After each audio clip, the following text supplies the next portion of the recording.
Crusades and the Moorish settlements in Spain and Sicily, this knowledge reached the West. In the 12th century, the translation schools of Toledo and Salerno translated many documents relating to alchemy from Arabic into Latin. Many Arabic words remained untranslated, words which would later also be absorbed into English. Scholars at the universities of Bologna and Montpellier provided further dissemination. In our regions, it was particularly the abbeys that familiarized us with the distillation process. Jacob van Maler is the first writer in Dutch who refers to distillation. He settled in 1265 in the port of Dam, where he wrote his Encyclopedia of Nature, Der Naturenblumen.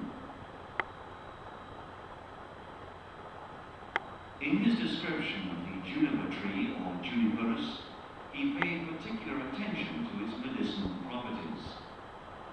Juniper berries cooked in water or wine were a good cure for stomachache and cramps. These digestive drinks were the immediate predecessors of our Genever. The oil distilled from juniper wood was also used for the most diverse complaints. Van Maler called this oil a valuable medicine. During the next 2 centuries, in the southern Netherlands, with their high-principled alchemy tradition, a feverish search went on for new medicines and elixirs of life. The distillation technique was perfected in the obscure alchemists' chambers. In 1351, the oldest known manuscript in the Dutch language concerning alcohol was published. This alcohol distilled from wine was named aqua vitae, or water of life, and was prescribed in drop form as medicine. Additionally, it made people forget their troubles, because it had the effect of making them happy, strong, and courageous. Because of these euphoria-causing properties, a century later, the aqua vitae medicine was already a stimulant known as brandy. In the 16th century, the distillation of brandy became enormously popular. In Antwerp, as early as 1520, a book was published relating to distilled waters, in which it warned against excessive liquor consumption. It was also in Antwerp that in 1541, excise duties were levied on distilled waters and brandy for the first time. To facilitate the control and collection of excise duties, the sale of brandy was only permitted on a small table in the marketplace. In the distillation booklet of Philippus Hamani, published in 1552 in Antwerp, the production of juniper-bearing water was comprehensively described. According to the author, brandy could only be produced from wine. Because of the disappearance of vineyards in our regions, brandy became increasingly distilled from beer and mead.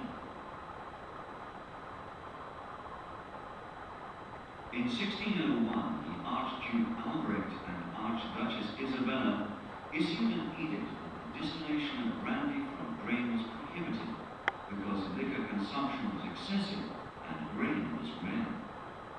The domain of the Prince-Bishop of Liège, however, to which Hasselt also belonged, was not subjected to the prohibition, and thus distillation could continue.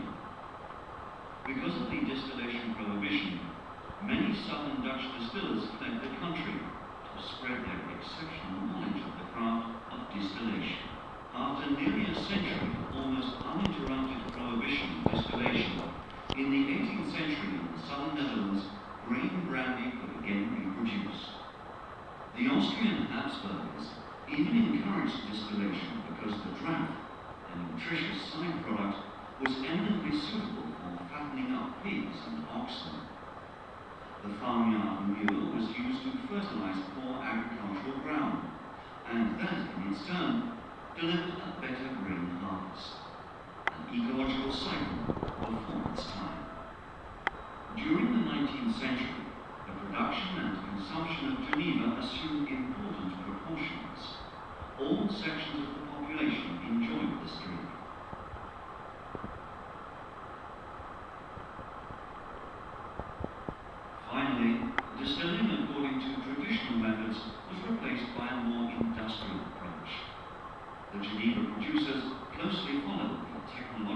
developments.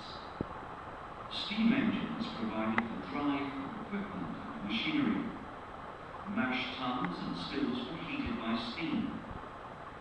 The introduction of steam columns enabled the production of continual and therefore cheaper production of alcohol. New, cheaper raw materials such as sugar beet molasses, potatoes and corn made their appearance.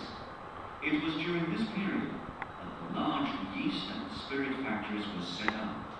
The anti-alcohol propaganda, the First World War, and environmental issues stopped this explosive growth. Since then, we've witnessed a continuous decrease in alcohol production and alcohol consumption. Today, our country has only 9 distilleries left where grain alcohol is distilled. The National Geneva Museum, which you are now about to visit, is one of them.